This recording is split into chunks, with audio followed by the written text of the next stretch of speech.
This show is produced by the Hartman Media Company. For more information and links to all our great podcasts, visit hartmanmedia.com.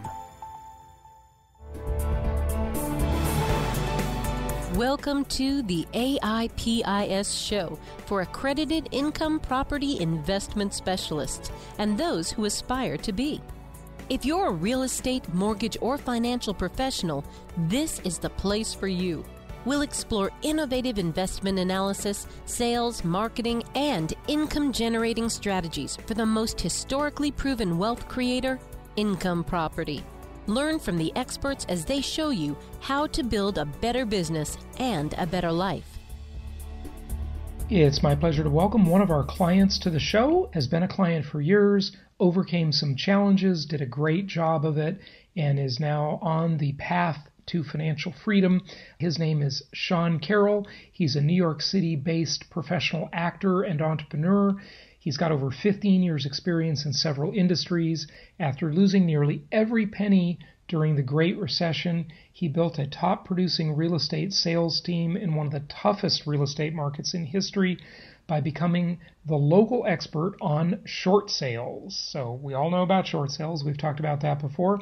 He had some innovative strategies that he shared via his blog and his online marketing strategies. Later, after starting and growing his business consulting company and digital marketing agency, he made a major career shift to become a little poorer. Yes, we'll get to that. He decided to follow his passion of becoming a professional musical theater actor. Sean brought his entrepreneurial skill set to his acting career, and in just a few years, he has been fortunate to appear in dozens of musicals in New York City and in regional theaters across the country. He continues to invest in real estate and is excited to be launching his new podcast for creative artists and entrepreneurs in early 2020. Sean, how you doing? Welcome to the show. How are you? Doing great, Jason. Thanks for having me on. It's always good to chat with you. Yeah, you were a client, and then I think you saw somewhere on social media that I happened to be in New York City, or I talked about it on the podcast, and we kind of connected then and have been talking ever since. And when you said you lost every penny during the Great Recession, what were you doing back then? And like, we're talking, what, 2007, 2008 maybe? Yeah, we went through a Chapter 13 bankruptcy in 2008 where we restructured hundreds of thousands of dollars of debt and lost some properties. And I was a school teacher for about 8 years. And when you say we, you mean you and your wife, Tanya, right? My wife, Tanya, and I, yeah, we've been together a long time. And I'm proud to say we navigated that. It was one of the toughest periods of our life, but we came out the other side. At the time, I was teaching. I was a high school choir director for 8 years. I had a good, stable job, great benefits, great salary. And I decided to get my real estate license like a lot of people in 2004 when the market was, charging red hot. And I was going to do it part-time because some friends of mine were doing, a deal or two over the summer and just making $5,000 or $10,000 extra. And that was originally how it started. And then I made a sale in like the first week. And that was like the worst thing that probably could have happened because I thought, well, this is an easy business. Yeah. And literally what happened, Jason, is I was on floor time at the office. And you probably remember floor time. So what that means is just for the people that don't know, that's like at a real estate office or any like a car dealership or whatever, right? You sit and you just answer the phones and do kind of clerical work for the hope of getting what's going to known as an up call. Right. And that's the client who wants to buy the big multi-million-dollar property or sell it, and you might get it. So yeah, you were doing floor time, and what happened? The market was so hot that the phone rang. A client called on a newspaper ad for one of our listings. That shows you a little bit about what was like back then. And she wanted to see this property. It was a $570,000 property. We sold it. I showed it to her. She bought it. We wrote a contract. It closed 60 days later, and I made my 3% on that deal. And I thought, well, this is the best business ever. And so I actually resigned from my teaching job at the end of that year and decided I was going to do this full time. And while that was happening, my wife and I also started buying properties in Florida on pure speculation. We found some condominiums in Daytona Beach, and I bought a property there. The first one we bought with 20% down, we paid $300,000 for it. And 10 months later, I sold it for $380,000. Like, that's kind of how the market went. So I thought I was a genius. And unfortunately, I duplicated that behavior over and over. And when the market shifted and the rents weren't there to cover these massive mortgages we had, including our primary residence, we were in this spiral where I was using credit cards to keep up. And I actually remember the day I took a cash advance check to the bank to actually have enough money in my account to pay my mortgage on one of the investment properties. And you can imagine, Jason, it was like a downward spiral from there. And when I say we lost nearly every penny, I remember the day my cell phone got shut off. And I had a business at the time and I had a merchant account. So I remember using, I don't even know if I should say this on a podcast, but I used my own merchant account to run a credit card of my own so that I would have enough money in my account to turn my phone back on. Like that's how bad it got. Wow. Yeah. Wow, yeah. That's something. So you went through a really tough time. Yes, it's the old saying I always like to think of is everybody's a genius in a bull market. And, you can get away with that stuff for a while, like, buying houses on credit cards or, sort of financing your life when everything's going up.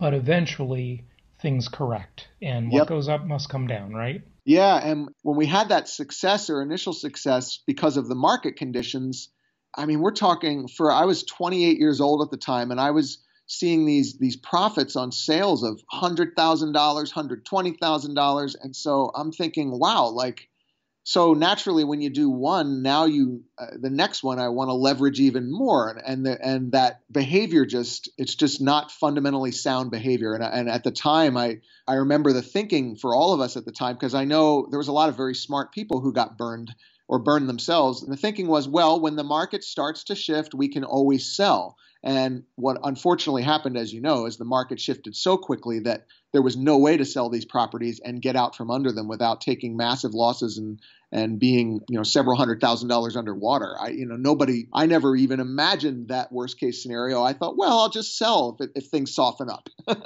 And unfortunately, so highly levered, we couldn't do it. When the market disappears, and it can disappear rather quickly now, granted, it did not disappear nearly as quickly as the stock market evaporated. True.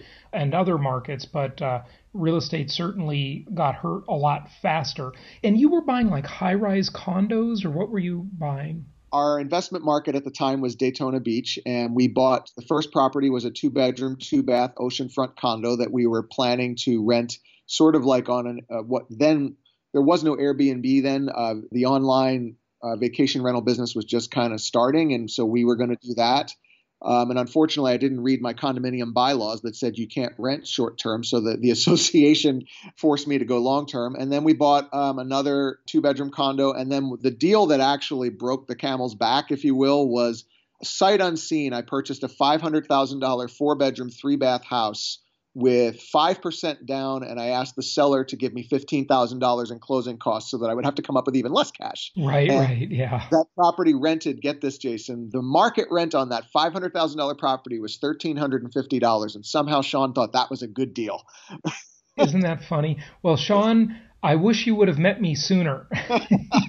You and me both, man. I still say this to this day. I had the right I was in the right industry. I had the right asset. My philosophy was flawed, and certainly the type of property I was buying and the area I was buying was flawed. Right. Yeah, no, I understand. And, it takes a lot to come on a show like this and share that with the audience. So thank you. I really want to honor you for doing that, because what we're all about is having our listeners learn from my mistakes, having them learn from mistakes and experiences of other people. It's really great that you're doing that. So thank you for sharing that. Now, you were not a real estate agent at that point, were you, Sean? I was actually. I just wasn't making any sales. Okay, got it. As you read in my bio, so I got my license in 2004. We started acquiring a lot of these properties in 2005 and 6. I remember it was about August, September, right around this time of year, 2006, that in that part of the market, or in the country, the market tanked pretty quick. And so I was an agent, but my thought was I was going to be the next, I was going to own everything on on that island, right? So I just kept buying, and I wasn't focused on my real estate business until after I remember sitting in front of the bankruptcy judge and the judge saying, you better figure out a way to bring in some income, Mr. Carroll. And that's when I really decided to double down and learn the real estate business and figure out, what market could I carve out as a realtor to really generate sales. in the market conditions that we had. And that's how I got into the short sale specialty that you mentioned in my bio. Yeah, and that was a good idea. The market definitely needed that. It's interesting how I changed my view of that, because I remember in the 90s, in the mid 90s, when I was a traditional real estate agent in Orange County, California, and I was doing short sales for other clients. And, I really, didn't like that. I just saw these people who had lived in their homes for a year or 2 years. They were living there for free. They hadn't made a payment in a year or two. Yep. And then they stayed there even longer while their house was on the market and after I listed it. And then the lender would reduce the loan balance. I remember, I think on one of mine, the lender reduced the loan balance by like $70,000. And I remember I had a couple of properties, and, I was in Orange County. I didn't know any better back then. I thought I was an investor. I was really just a speculator. And, they didn't really make sense the day I bought them, so I was kind of carrying them. And I was like suffering, and here these people were getting off the hook, and it really bugged me, But then kind of one of the seminal moments was I was talking to a guy that I actually interviewed on my show. He said, look, Jason, you got to stop having such an issue with this. The deal everybody signs up for when they get a mortgage is this deal. Here it is. The deal is, I will pay the loan or I will return the collateral to you.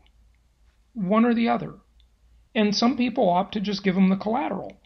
It wasn't true really in the 90s as much, but boy, it sure was true in the Great Recession in the 2000s, when the banks, they were the ones, well, the whole, not just the banks, but the whole cartel, the whole system, was responsible for inflating the asset prices in general. And, Yes. I interviewed the guy who wrote the article for Rolling Stone magazine about Goldman Sachs, and it was called The Great Bubble Machine. He was on this podcast before, and it's just amazing how the system does that. And I swear, we can get as conspiratorial as anybody wants, but they basically do it to inflate asset values and let all of us little people pay for that inflation of those values as things run up, where they just run beyond the point of common sense. And then they go and take them back through foreclosure or repossession after that. And then they've dinged up everybody's credit score. Mm-hmm. And then they charge people higher interest rates during the recovery period. It's a vicious cycle. And then they run it up again. Yep. It's such a scam. And when you see this, when you back up from the picture of history, you back up and you stop looking at the brush strokes on the painting and you start looking at the whole painting, the big picture, the forest rather than through the trees, right?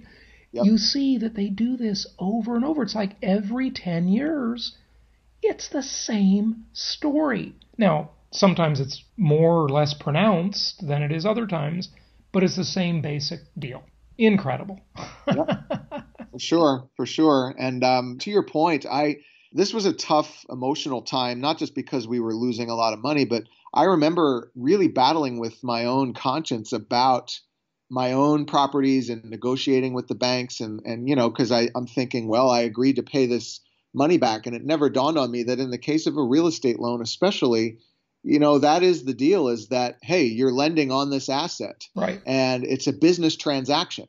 And so I had to shift my mindset that this is a business transaction. This is not about my character anymore. Like yes, I did some stupid stuff. Was it really that stupid in the context of the environment at the time? I mean, everybody and every action needs to be judged by the context in which it occurs. That's very true. Yeah. I explained my thinking at the time was, well, I can always sell this asset. And nobody, even though, the loans we were doing and the behavior was probably far more reckless than anything I'd ever do again, the deal is that, okay, well, could anyone, or did I foresee, I'm sure some people did, that I could purchase an asset for $500,000 and a week later it could be worth $250,000 or $300,000 because that's exactly what happened. Well, that's the, just stay away from condos. And I mean, stay away from exactly high-rise condos. Yeah. Those are always just so fraught high-rise with condos in cyclical markets, especially. I mean, that market was hot, and then it just froze. And the first place we bought, the gentleman that bought it from us from when we sold it still lives there. What he paid for it, and we sold it to him in 2006. That one actually worked. He still is $70,000 underwater from what he paid for us in 2006. So, and he's living there, so he probably doesn't care because he can afford the mortgage apparently. But I just think about that, like, wow, we're talking now. You're saddled with such high HOA fees, and those deals are just too risky. There's too much control that someone else has over you. So, okay, so you learned that lesson. Good. Thank you for sharing it all. And then you got on the train of the short-term rental properties, the long-term rental properties, the sort of sensible, bread and butter, boring single-family homes. When did you start listening to my podcast, Sean? I think it was around 2013, Jason, and because I know it was around then because we were still paying back on our bankruptcy settlement. Right, yeah. And I remember listening to you going, gosh, I'd love to do this, but I can't get any mortgages right now. And so I remember listening to you on the treadmill going, this makes so much more sense. I just remember thinking, like, I can't wait until we pay off this bankruptcy so that we can once again, start investing. Because at the time, all of our focus was just pay that debt back. Right. And when you say you were on the treadmill, you were literally on the treadmill at the gym, right? I was living in Scottsdale, Arizona at the time. I remember I was at the UFit gym right there on Scottsdale, whatever it is, Scottsdale Road, and listening to you explain this concept of buy, properties that make sense the day you buy them. And I thought, yeah, that makes a lot more sense than what I was trying to do. Right. Exactly. So Sean, you got into the traditional long-term buy and hold rentals. You had some challenges there. You overcame them. And you are really a very tenacious person. I feel that I'm that way. And, I thank my mother for instilling it into me. I would always hear her wagging her finger at me when I was a kid saying exactly this: Jason, finish the job. And, so that kind of stuck with me. And I've always been a sort of finish the job believer. What makes you so persistent, Sean? What in your character has got you thinking that you just need to kind of stick with things through thick and thin? I think some of it was my upbringing as well. Like my father just, no matter what, show up, and I just watched him, and that was a message that I received loud and clear. Some of it, frankly, Jason, is stubbornness. And I actually just did a video the other day about, as I'm revisiting this idea of quitting. And sometimes I think I would be better served to quit some things that are not helping me in the big picture of life, that's a fair statement. Not, being too persistent can actually be a liability for sure. Yeah. Like sometimes you need to sell something or release a property and in this case, what it was, I just believe when I believe in the big picture, I can be incredibly patient. So I really believe with every cell in my body in the model of buying, holding, solid residential real estate. So I know that. I just know it to be so true that in those moments where I have those emotional reactions, and Sarah, my investment counselor, can tell you on our Voxer chats, there are plenty of times in the past where I said, that's it, Sarah, I'm selling it all. and she'll say, okay, well, you're feeling that way right now at this moment. Okay, like you can do that. Or, you're having a tough day right now with a property and this will pass and next month the rent will come in. And so I just know through experience, I've learned enough about the model too, in this case, to just hang in there. And I know that, the phrase that runs through my mind is this too shall pass. And in my acting career, it's the same way. Like I truly believe that I've known this for a lot of years, even when I wasn't in the business, I truly believe that I have what it takes to win in this industry. And so when I have that conviction or that belief, and there's a lot, and the evidence is there to support it, I will never quit that thing unless you're going to have to chase me out of it. But to your point, sometimes, there have been plenty of moments, whether it be with stocks or businesses I was involved in or relationships I was involved in, where it's like, oh, I'm going to stick it out. and then I end up hurting myself more in the process. So I think becoming aware of the difference is where I'm at right now in my life, like just paying closer attention. But real estate, I'm not going anywhere. In fact, I'm looking to expand my portfolio still, even with all the challenges. And I've had challenges is a soft way to put it for sure. There was some downright miserable. I heard someone say, I was at a conference and I heard him say, stop calling things problems, call them challenges, Yep. because it makes you greet it with, a different perspective, right? You greet it with, hey, this is a challenge. I'm just going to deal with it and overcome it. If you call it a problem, it's like, oh, it's a problem, Right. So, yeah. And I mean, certainly like in your acting career, I mean, talk about a rejection business, right? Too much. Yeah. Yeah. It's, what's frustrating too sometimes as an actor is we seldom get feedback as to why we didn't book the job.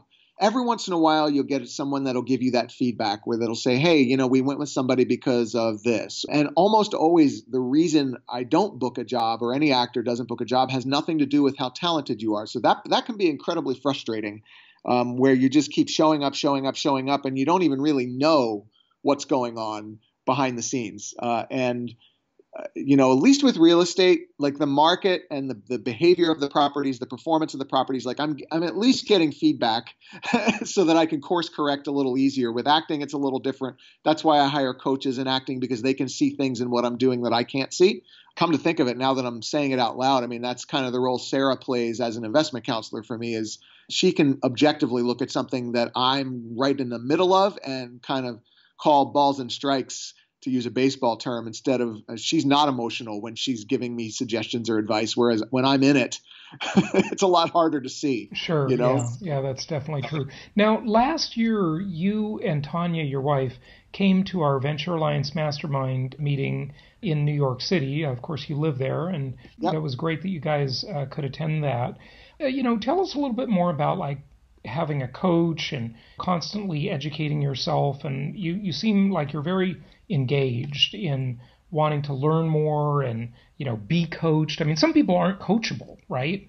That's true. Yeah. But you're the kind of the opposite. Tell us about that. Well, going back to the challenges I had back in the Great Recession, looking back on that now, I am so grateful for having gone through all of that, because that's where I learned so much about what shapes the decisions I make today. And what I learned, probably the biggest takeaway that I had from that period in my life, was how I don't have all the answers in life. I'm not omnipotent. I am not the expert on everything. And when there's an area, that's how I built my real estate business back then, was I sought out someone. I was desperate, and I sought out someone who was doing really well. And that person, without charging me any money, just took me under their wing and taught me not only how to do that business, but how to study, how to learn in business, how to look at someone who is successful and not copy what they're doing, but look at the principles they're using. Like, that's where I learned all of that. And that I got so excited by the results I was getting back then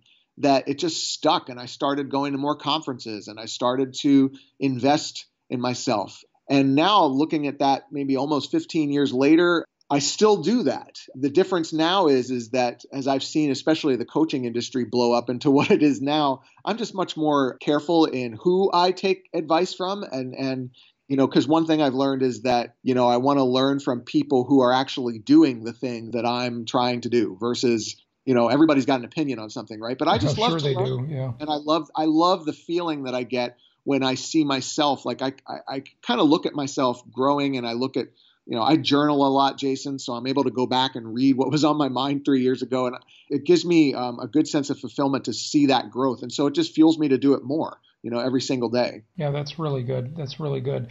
Well, hey, Sean, we got to wrap it up. Are there any tools or apps or tips that you want to share with our investors, things that have just helped you? We talked a lot about mindset, but are there any specific, apps, tools, technologies, or just organizational techniques, or anything you want to share like that? Yeah, I've got a couple quick ones. First of all, and this is not just because it's your software, but I highly recommend the Property Tracker tool. If you're not using Property Tracker, use something where you can look at the actual real numbers of what your assets, what your portfolio is doing. Because in those moments where you have days like I had, one of the things that kept me on track was to go back and look at the actual performance of the property. And that includes the full performance of the property. So Property Tracker is one. A general tip would be in any market that you're in, even if you are more of a hands-off investor and you're choosing to go the route of property managers and kind of letting them do most of the heavy lifting. What I would say about that is in every market that you're in, one job that I think every investor should do is to have on standby, like whether it's a contractor, a handyman, someone on the ground there in that market who you can build a relationship with, multiple people, because property managers, while some of them are good, you will overpay. Suck. You will overpay and get, I just had a job in one of my properties that the estimates coming from the manager were $4,000, $5,000. My licensed contractor that I